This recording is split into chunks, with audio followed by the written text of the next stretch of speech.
তাদের গোয়েন্দা যতটা আসে আসুক, আমি এই বিষয়েই কথা বলবো বিশেষভাবে।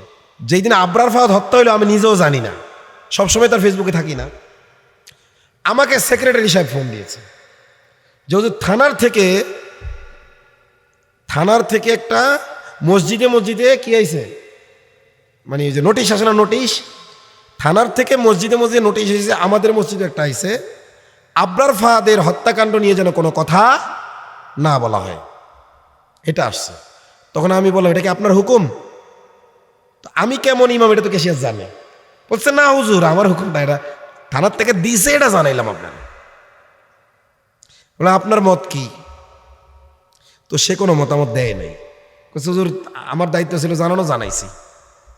আমি বললাম, আপনি জানায় দেন যে ঘটনাটা হুজুর ওইভাবে ফেসবুকে দেখে নাই, কারণ হাসিনা আমলে কত হত্যাকাণ্ডই তো হয়েছে, সবগুলোকে তো সমান গুরুত্ব মানুষ দেয়নি। এটা নিয়ে যে বিশাল তোলপাড় হয়েছে, এটা আমি নিজেও জানতাম না। যখন থানা থেকে কি আসছে, চাপ আসছে যে এই ব্যাপারে যেন আগামীকাল জুমায় কথা না বলা হয়, তখন আমি এটা একটু ঘাটাঘাটি করলাম। এবার তাকে বললাম, শোনেন, আপনি থানায় বলে দেন যে ওরা পাগলকে সাঁকো নাড়ানোর কথা মনে করে দিল। আমার এমনিই আলোচনার বিষয় ছিল নিয়মিত শিডিউল অন্যটা, যেহেতু নিষেধ করছে, এখন যদি আমি তার কথা মানি, তাকে রব যেন তাকে মানলাম, আমি এখন বলতে বাধ্য। তো বলে দেন তাদের গোয়েন্দা যতটা আসে আসুক, আমি এই বিষয়েই কথা বলবো বিশেষভাবে। তো আমি কোরআন থেকে আয়াত বাছাই করলাম, ইন্নাল আবরারা লাফি নাঈম ওয়া ইন্নাল ফুজ্জারা লাফি জাহিম। নিশ্চয়ই আবরার জান্নাতি আর ফুজ্জাররা সব জাহান্নামী। আবরার শব্দের অর্থ হইল নেককার, বীররুন বাররুন এর বহুবচন কি আবরারুন, মানে বহু বচন। নেককার লোকেরা, নিশ্চয়ই নেককার লোকেরা কোথায় যাবে? জান্নাতে।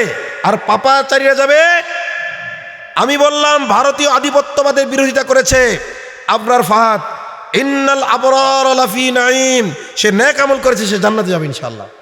ওয়া ইন্নাল ফুজ্জার লাফি জাহিম, আর যারা তাকে অন্যায়ভাবে হত্যা করেছে তার কোথায় যাবে? জাহান্নামে যাবে। মসজিদ কমিটির সভাপতি একটু বাধা দিতে চেয়েছিল।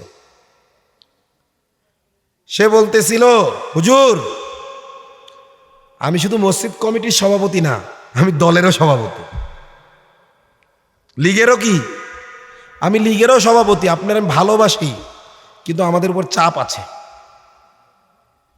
তখন আমি বললাম, যে কোনো একটা ছেড়ে দেন আপনি, যে কোনো একটা, হয় ওই দায়িত্ব ছাড়েন, নয় এই দায়িত্ব ছাড়েন, কারণ দুইটা বিপরীতমুখী দায়িত্ব। সেকুলারিজমেরও নেতা হবেন, আবার মুসল্লিদেরও নেতা হবেন, মুমিনদেরও নেতা হবেন, এটা সাংঘর্ষিক অবস্থান। আপনি দুই নৌকায় পা দিলে তো ছিড়বেই আপনার সব, আপনি যে কোনো এক নৌকায় ওঠেন। তিনি দেখলাম আবার বাধা দেবেন, যে বিষয়ে আলোচনা করেন না। আমি তাই ঠিক আছে, টপিক পাল্টাই দিলাম, অন্য একটা আয়াত বললাম। আল্লাহ কোরআনে বলেছেন, ওয়ামান আযলামু মিম্মান মানা মাসাজিদাল্লাহ আইয়ুযকারা ফীহা ইসমুহু ওয়া সাআ ফী খরাবিহা উলাইকা মা কানা লাহুম আইয়াদখুলুহা ইল্লা খাইফিন। ওই ব্যক্তির চেয়ে বড় জালেম কে আছে যে আল্লাহর ঘর মসজিদে আল্লাহর কথা বলতে বাধা দেয়? আমি ঠিক আছে, টপিক পাল্টাই দিলাম, কারণ বলা তো হয়েই গেছে। টপিক পাল্টাই দিলাম, ওই ব্যক্তির চেয়ে বড় জালেম আর কে আছে যে আল্লাহর ঘরে আল্লাহর নাম নিতে বাধা দেয়, আল্লাহ যা বলেছেন, যা বলতে বলেছেন তা বলতে বাধা দেয়? তাদের চেয়ে বড় জালেম আর কেউ নাই। উলাইকা মা কানা লাহুম আইয়াদখুলুহা ইল্লা খাইফিন। এদের জন্য কোনোভাবেই বৈধ নয় আল্লাহর ঘরে মসজিদে প্রবেশ করা। ও আমার বাধা দেবে তো দূরের কথা, ওর মসজিদে আসারই কি নেই, অধিকার নেই। ইল্লা খাইফিন, হ্যাঁ, সামনে থেকে যদি ভয়ে ভয়ে আসে, সামনে থেকে যদি তওবা করে কি ভয়ে ভয়ে আসে, এটা ছাড়া তাদের জন্য মসজিদ ঢোকা কি নাই, জায়েজ নাই। তাফসিরের জালালাইন, আপনাদের এলাকার যে কোনো আলেমের কাছে জিজ্ঞেস করবেন, তাফসিরের জালালাইনে এই আয়াতে তাফসির কি লিখছে? মুফাসসির লিখেন, আখিফুহুম বিল জিহাদ, অর্থাৎ সাধারণ মুসল্লিদের দায়িত্ব হলো তার বিরুদ্ধে জিহাদ ঘোষণা করা, যাতে সে ভয় পেয়ে যায়। এই কথা বোঝেন নাই? যে পরবর্তীতে যেন মসজিদে ঢুকলে সে ভয়ে ভয়ে ঢোকে, এমনি এমনি ভয় পাবে, মুসল্লিদের জিহাদ ঘোষণা করা লাগবে। তো যখন এই আয়াত তিলাওয়াত করলাম, সাথে সাথে কাচু কাচমাচু হয়ে বসে বলল। কথা বুঝতে পেরেছেন? হাসিনার আমলে সাভারে একবার আমাকে কথা বলতে দিবে না, মিম্বাতে টান্দা ধরে নামায় দেয়। ঘটনাক্রমে ওই মুসল্লিদের আগে কোনো এক মজলিসে আমি আয়াত নিয়ে আলোচনা করেছিলাম। আমি গায়ে হাত দিলেন কে, শুধু বললাম। আর মুসল্লিরা গণধোলাই দিয়ে শুধুমাত্র পায়জামাটা ছিল, সব আর ভাগছে, থানায় চলে গেছে। জুমা না পড়ে কোথায় গেছে? মুসল্লিরা আমাকে বলল, হুজুর আপনি কোন রকম জুমা পড়ায় চলে যান। আমি বললাম এমনিই চলে যেতাম। এই কথা কেন বললেন? মাগরিব পর্যন্ত থাকবো।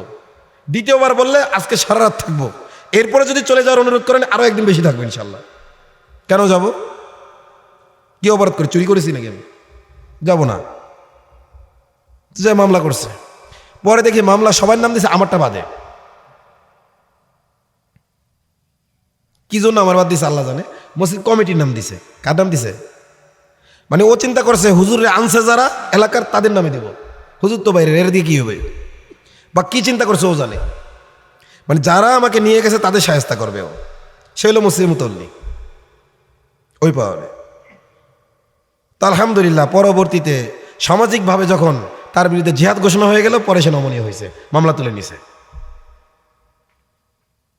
এজন্য যারা কোনো দলের দালালি করবে তারা মসজিদ কমিটিতে থাকতে, কারণ তার উপর চাপ আসবে। আর যদি সে মসজিদ কমিটিতে না থাকে, দল যখন তারা বলবে যে তোমার মসজিদ, আমি তো মসজিদ কমিটি না, সভাপতি অমুক, সভাপতির কাছে যাবে, সভাপতি বলবে দেখেন আপনাদের উপরে যেমন চাপ আছে আমাদের উপরও চাপ আছে। কার পক্ষ থেকে চাপ? আহকামুল হাকিমিনের পক্ষ থেকে চাপ। মসজিদ কমিটি হইলেও যোগ্যতা লাগবে কি লাগবে না? 2টা দোষ না থাকতে হবে, 5টা গুণ থাকতে হবে। বলেন কি বলছি? মসজিদ কমিটি হইলে কি হইতে হবে?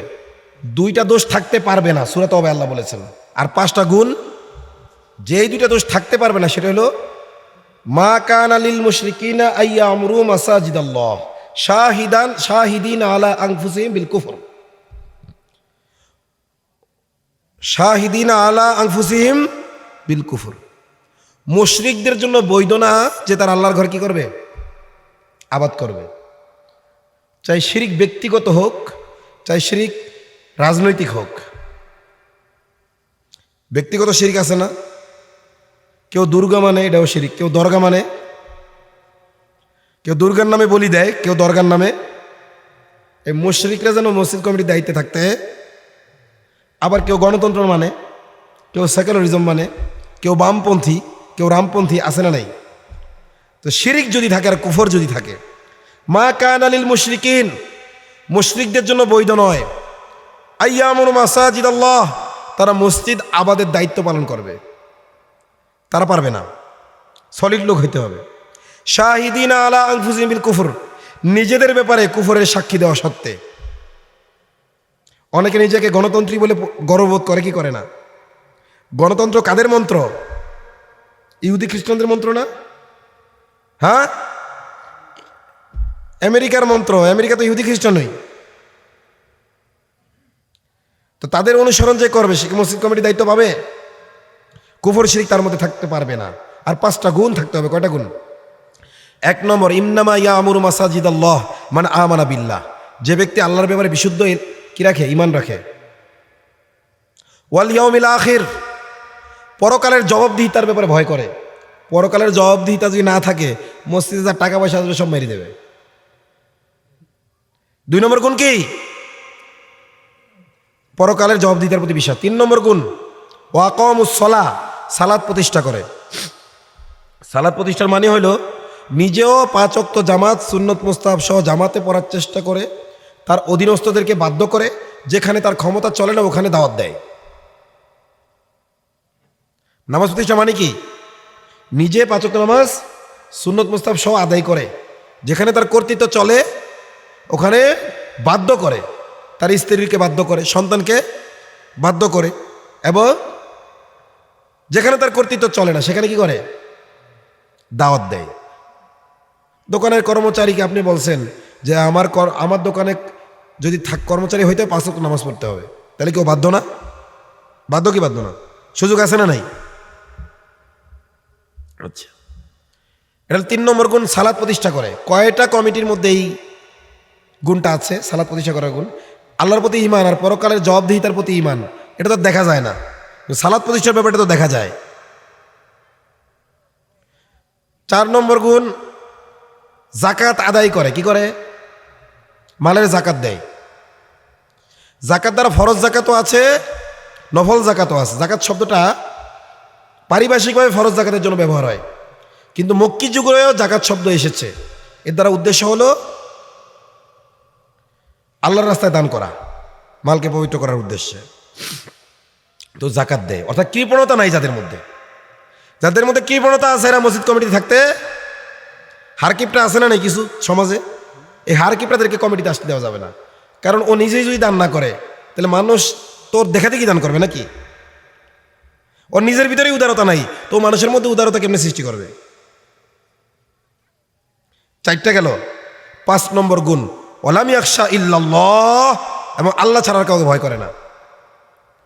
তো মসজিদ কমিটি হইতে হলে কয়টা গুণ লাগবে? 5 নম্বর গুণ কি? ওয়ালাম ইয়াখশা ইল্লাল্লাহ, এক আল্লাহ ছাড়ার কাউকে ভয় করে না। কারণ যখনই ইমাম সাহেব হক কথা বলে, ওই হক কথা যদি কোনো দলের বিরুদ্ধে যায়, যদি সন্ত্রাসীদের বিরুদ্ধে যায়, যদি চাঁদাবাজদের বিরুদ্ধে যায়, যদি দাগাবাজদের বিরুদ্ধে যায়, খুনিদের বিরুদ্ধে যায়, দর্শকদের বিরুদ্ধে যায়, গুমকারীদের বিরুদ্ধে যায়, ফ্যাসিস্টদের বিরুদ্ধে যায়, চাপটা আসলে কি আগে ইমামের উপর আসবে না কমিটির উপর আসবে?